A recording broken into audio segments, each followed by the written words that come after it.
And so to be a compounder is someone who actively seeks to make the choices today that their future self will thank them for. So it's that long-term thinking perspective. If you're not finding your breaking point, you're not pushing yourself hard enough. You need to push yourself to find your breaking point and then figure out how to get better, come back and push through it again. 99% of the population would probably quit right now. What do I need to do to keep driving, keep going, stay focused, and complete the mission? And so many people, as soon as they hit an obstacle, think, oh, this is a sign I'm not meant to do this, or this is too difficult, and they don't push through and complete the mission. We're like, look, what we do is not cheap. We find most economical ways, we find most inexpensive ways, but we don't do cheap.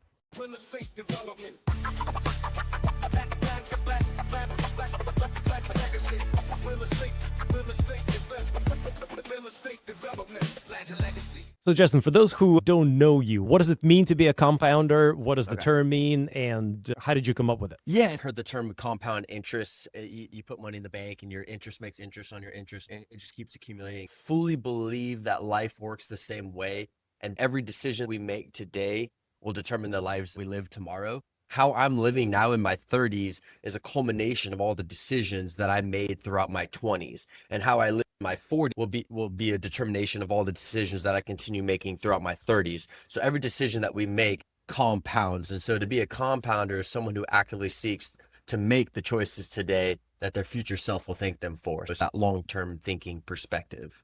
Is there a way to learn that principle? How did you decide that you are the compounder and that this is the mantra that you're going to be living? Anyone use it in that perspective. Compound interest, obviously, the compound effect. There is the book. I didn't even know there was a book called The Compound Effect, and a buddy sent it to me and I read it. He had the same thought process and everything. But no, I think I've just always known that. I've looked at people that were older, successful people and unsuccessful people. The biggest differentiating factor is how they spent their time and the decisions that they made in the process. And so when I was deciding to start doing life and fitness coaching, I really liked this concept. To be honest, it just kind of came to me one night, the compound effect, compounding coach and everything like that. For someone to adopt the mindset, they have to get rid of, most people have this instant gratification mindset. And I think that's really important, especially in the development world. It takes time to develop a project. It could take 3, 4, 5, 6, 7 years, depending on the magnitude of the project. So you can't have this instant gratification mindset. So you need to learn to adopt. I'm going to make some decisions today. There might not be any results, or you might not see any gratification of those decisions for long term down the road. And that's huge in real estate, especially when you're talking long-term appreciation. And so if you can learn to get that shift in your mind, you will learn to start making choices today that your future self will thank you for. And you'll also start learning to adopt the mindset that you need to have to really be successful in real estate as well. That would be the biggest push right there, is just start thinking of, okay, what can I do today? And that my future self will look back and say, hey, I'm glad you made that decision. And now my life is a little bit better off because of that decision. Right. Yeah. So it's all about the mindset and how you approach thinking, the basic principles that we already know, but you've got a little bit of a different twist to it. Yeah. So I have a question. You've done Ironmans, 100-mile ultra, built multiple businesses. Where does your drive come from? Really, it just comes from constantly pushing the envelope. I'm a fan of, I'm trying to find my breaking point. I feel like I've been going through my life and I just want to find my breaking point. And when you're searching for your breaking point, you keep accomplishing higher and higher levels. I think it just comes from being in the military. I didn't want to just be in the Army. I wanted to push the limit. So I went to Ranger School, got earned the Army Ranger tab, did that, got out and kept pushing. I got into triathlons and I went from sprints to Olympics. Then I did a half Ironman. Then I did a full Ironman. And then I was like, man, I'm still not there yet. I'm going to go do a 100-mile ultra. And, I won 3rd place and it wasn't really that difficult. So I'm like, now, okay, what's the next limit? And for me, that drive just kind of comes from wanting to constantly achieve and keep pushing the limit. And now being a coach and having a following of people that are watching me, a huge amount of my drive is, I would say at least 1 to 5 times a day, someone is reaching out to me, people that I went to high school with, people that I haven't seen in 10, 15 years have been following me. They're messaging me saying, hey, Justin, I just want you to know, like, we haven't talked in 10 years, but I've been watching your journey and it's motivated me to start making changes in my life. And so if I can be that spark that puts a little fire in someone else's life, then that's a main part of where my drive comes from, to be that spark to spark someone else's fire. Spark someone else's fire.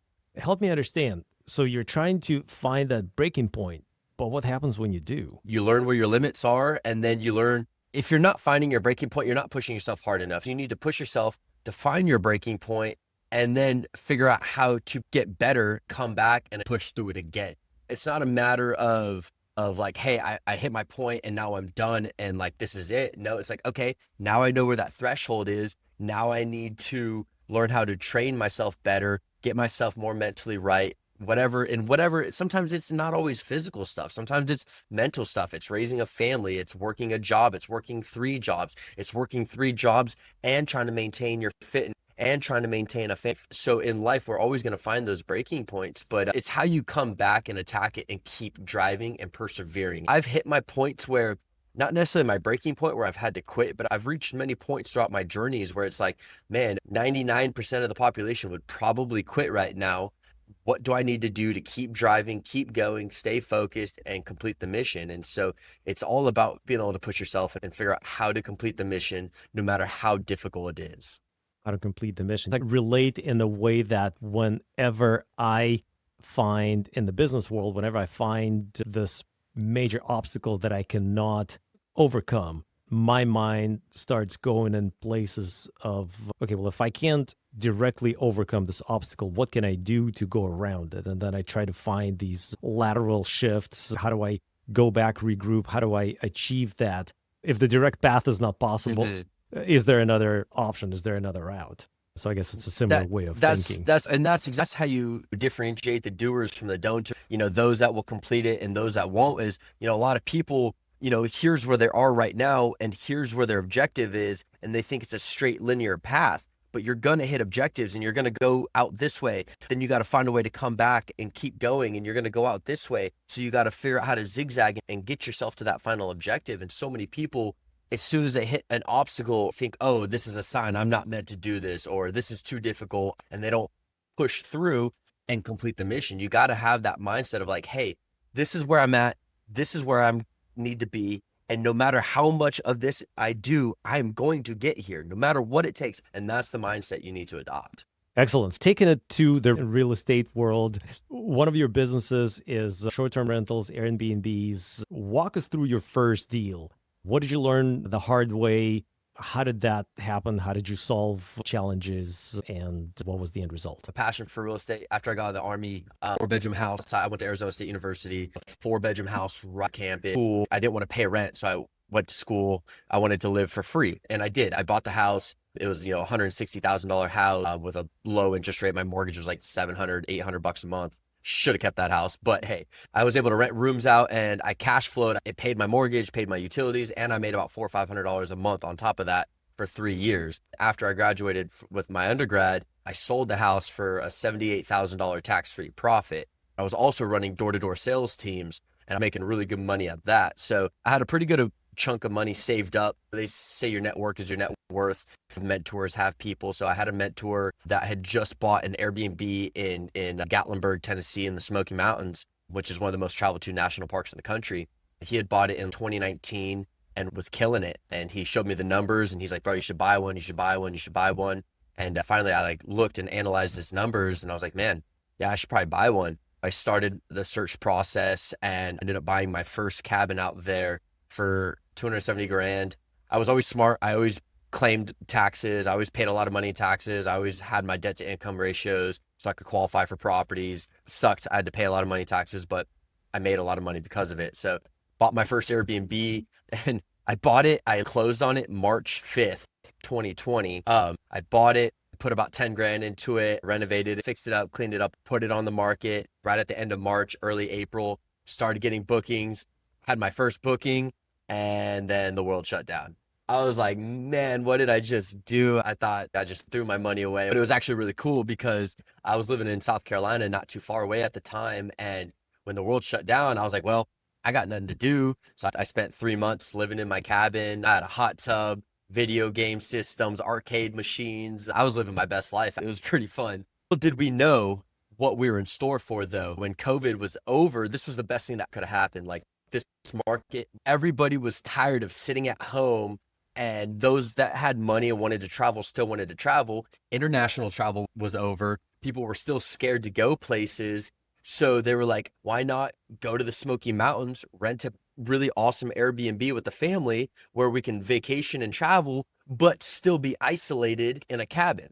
And so that market just exploded. We were shut down for 3-4 months of the summer. The 2020 rents were almost double the 2019 and 18 and 17 rents. I mean, it was insane. And so that we picked back up in May, June, and then come October, I was already buying my second cabin out there. So that was my experience on my Airbnb that I bought. Sounds like a positive experience. Would you attribute it mostly to luck, or did you plan on contingencies? Obviously, nobody could plan on COVID, but what type of risk analysis did you do before you bought it?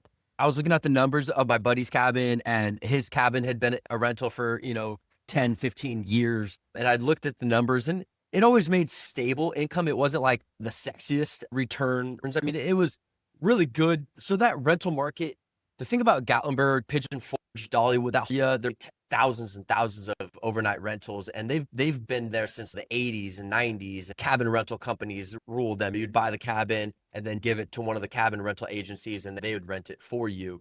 Airbnb kind of exploded at the fact that you could own or operate and self-manage it and really stand out and cut out the 20% you got to pay the companies. So I was running it, and even at the most conservative numbers, it would cash flow, pay its expenses, and I might make a little bit of money. We're probably going to just play the appreciation aspect on it. I think COVID was going to happen. I think it was going to blow up. No, that first cabin I bought, when I bought it, it was doing about 40, 45. I think the expenses were around like 30,000-ish, 32. So, you're making 10, 15K a year.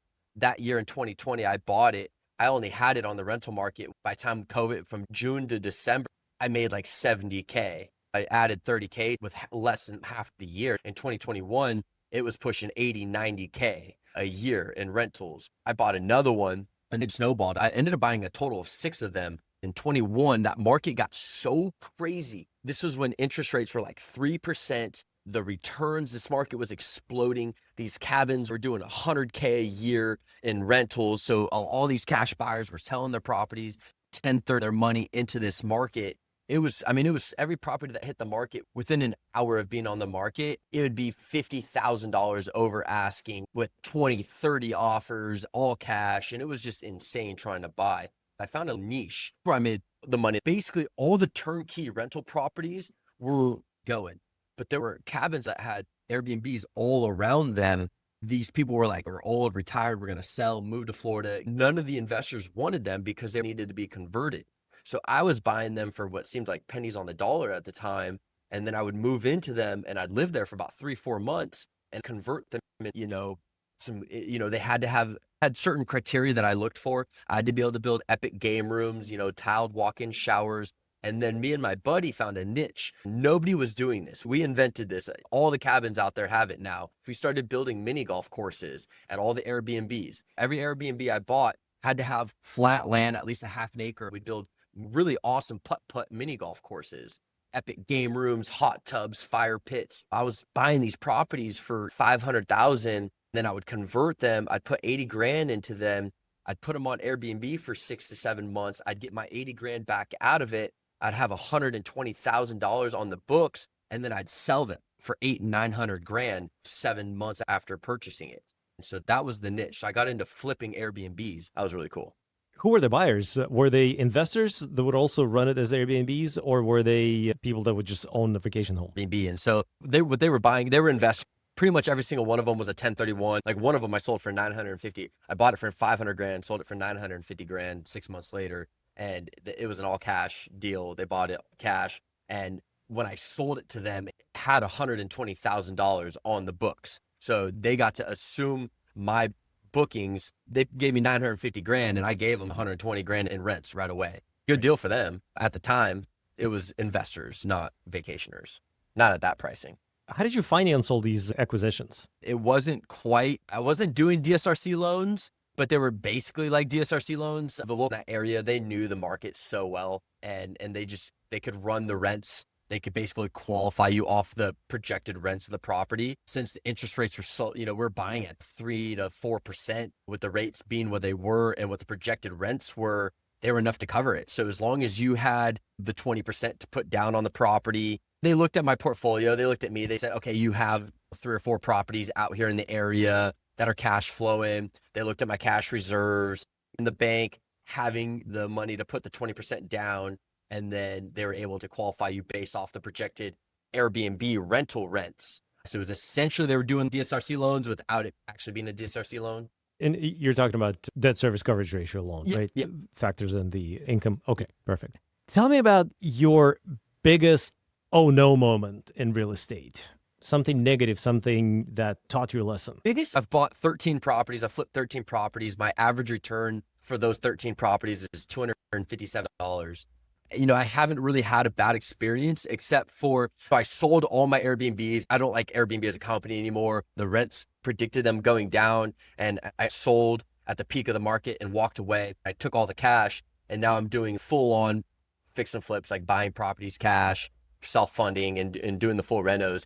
And I would say my first property that I bought was probably got myself a little in over my head as far as repairs and what it needed. It was pretty rough, and we ended up tearing pretty much the entire house down. It was a full reno, and I definitely misjudged how much money I was going to have to put into it. And so that one wasn't that big. Like I said, my averages are in that 250 range. This one, I only made like 20 grand on it because I ended up having to put so much into it. And so we went inside, ripped it to the studs. We had to redo the joists. We had to redo the beams. I wasn't expecting to put a roof on it. We had to put a roof. We had to put siding. It was a full rehab. And so, yeah, I would say the biggest thing is just, really, really know what you're getting into, walk the property with your contractors and be ready. Luckily, I had the money. I ran the numbers. It still made money, but not as much as it was worth the headache of dealing with all of that. If you were to do it again, what would you do different?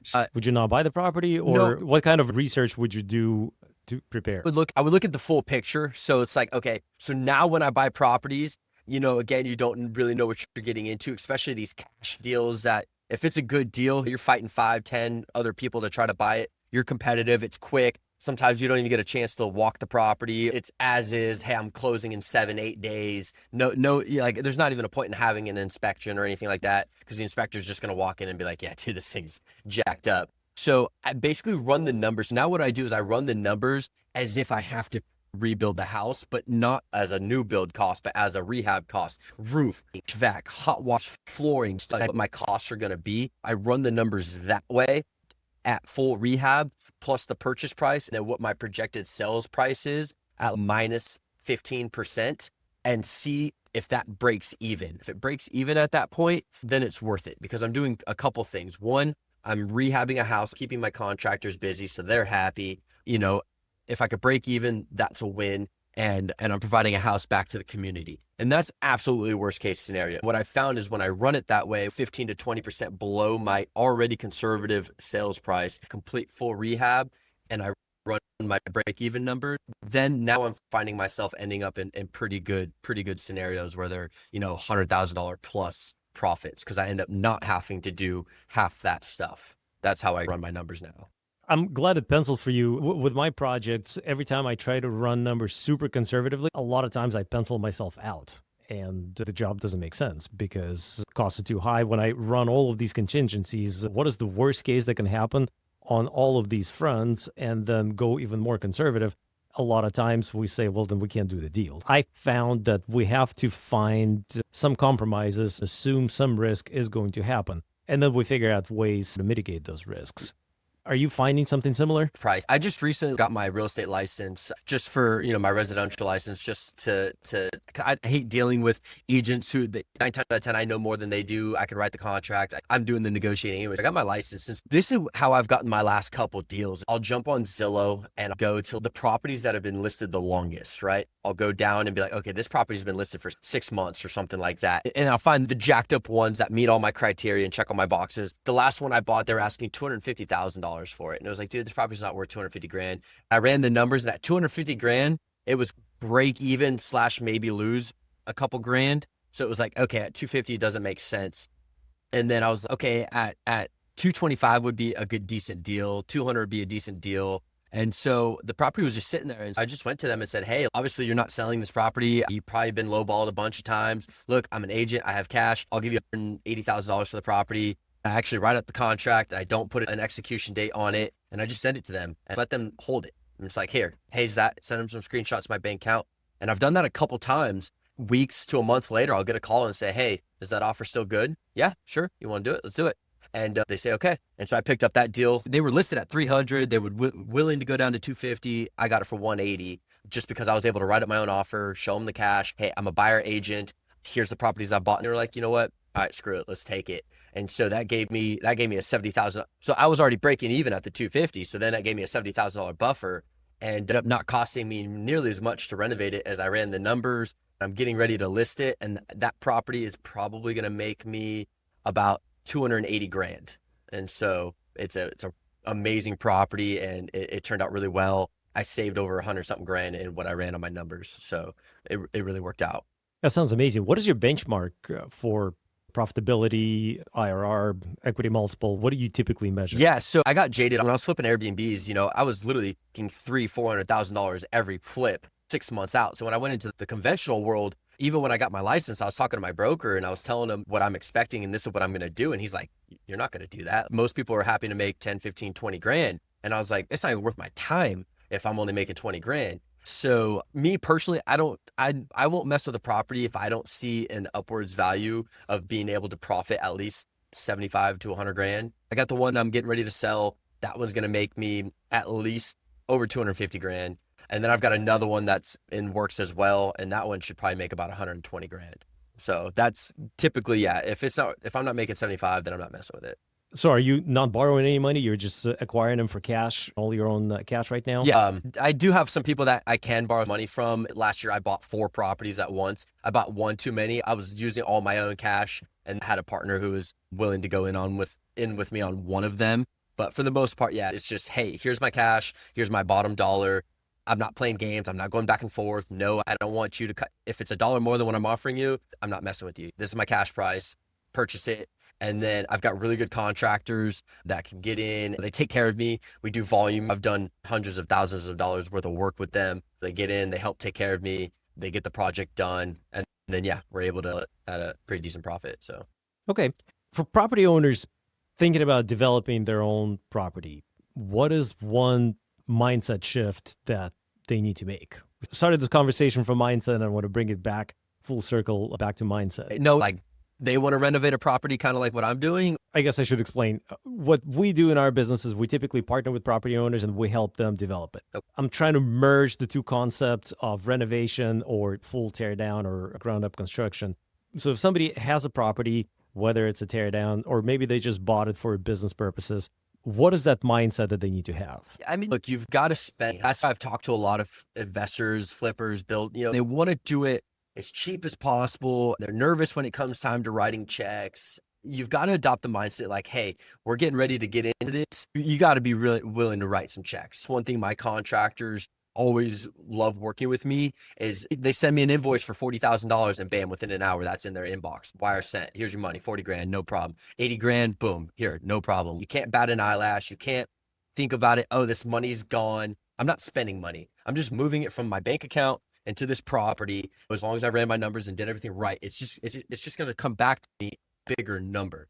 So that's the biggest mindset shift you need to have is not batting an eyelash when it comes to writing these. Now, obviously get your quotes, don't blow money, but don't cheap out either. A lot of people try to do these cookie cutter builds or renos and they're like, I'm going to put $200,000 into this property and I'll sell it for $250,000. And it's like, okay, cool. Depending on the location and stuff, you could put like dollars into this property and sell it for $350,000. So it's like you could spend, less and make 50,000 less, or you can spend $50,000 more and make an extra 100 grand. You got to be okay spending money. And that's where I see a lot of people. They say, yeah, contractors deal with it all the time. It comes time to write the check. They start puckering up and they don't want to write that check. So just get ready to spend. Last year, I took all the money I spent on real estate, divided it by 365, and I spent an average of $4,677 a day. So every morning I woke up, there's $4,700 gone. You just got to get in the mindset where that's what's happening. That would be the biggest shift I would say people need to adopt. Yeah, in our company, at one point, we spent a lot of time and energy convincing the team to exclude the word cheap from their vocabulary. We're like, look, what we do is not cheap. We find most economical ways, we find most inexpensive ways, but we don't do cheap. Yes, we need to figure out how to save, but we can't do cheap just because it doesn't work, doesn't sell. It does, man. If you could go back and give your younger self one piece of advice about real estate, what do you think it would be? Like, seriously, that was it, man. I should have bought a couple more long-term rentals. I was so focused during, 2020 to 2023 and 4, that era where the interest rates were low. I was buying all Airbnb cabins and stuff like that. I wish I'd bought more residential properties and multifamilies at those interest rates. It's tough right now, especially with the internet. Everybody's all about the easy life and work from home and how to do all this stuff. So real estate's really gotten competitive, because everybody with a little 401k or Roth IRA is learning how to convert it into hedge funds or syndications, and they're buying this and that. Buying properties at the prices with the interest rates right now, it just doesn't make sense to buy duplexes and triplexes. Maybe if you can get into like 30 plus size unit buildings, it makes more sense. If you could come up with the funding, but most people don't have the funding for something like that. So the biggest piece of advice I would give my younger self was, that house that I bought, my first house that I bought it for 160 grand and I made 80 grand off of it. I sold it for 220 or 230 or something like that. But I've looked it up recently on Zillow and it's worth like 380, another 150 grand on top of that. And so, I would, and I only had a $700 more. I could have rented that house for $1,500 a month. I'd be sitting on 300K equity right now. Any advice I could give a younger person is, if you look at the housing, housing prices go up and down. There's been crashes where there's been big dips, but even when it's going up and down, it's going up. I forget the term, but it's going up and down at an upward trajectory. And so, no matter what, you look at housing prices 10 years ago, 20, 30, 40 years, they're always, every decade you're acquiring equity. So, it's never a bad idea to just acquire and hold. So I try to hold the ones I like. I've got a nice property out in Scottsdale, Arizona. I've got a nice one here in Knoxville that I'm holding on to. My advice is to acquire. I should have acquired more at best rates, but even right now, anything you can acquire and hold long. Like I've got one that I bought cash. I'm going to renovate, and I'm probably going to just cash out refi the money I have into the reno. So about 120, 140 grand. I could rent it out and cash flow pretty good. And I'm just going to keep that one, and so maybe pop the burr.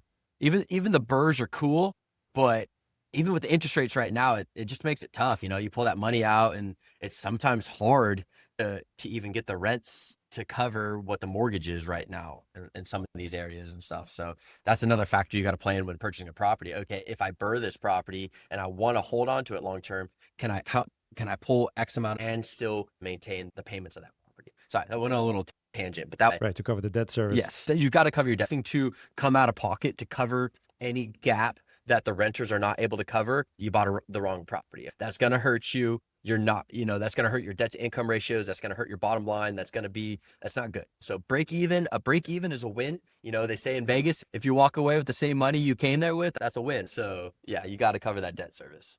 Justin Martinez, thank you so much for the conversation. It was super interesting. I love hearing your story, and good luck to you, man. Hey, all the best. Hey, I appreciate it. Thank you so much for having me on. Awesome. Real estate development,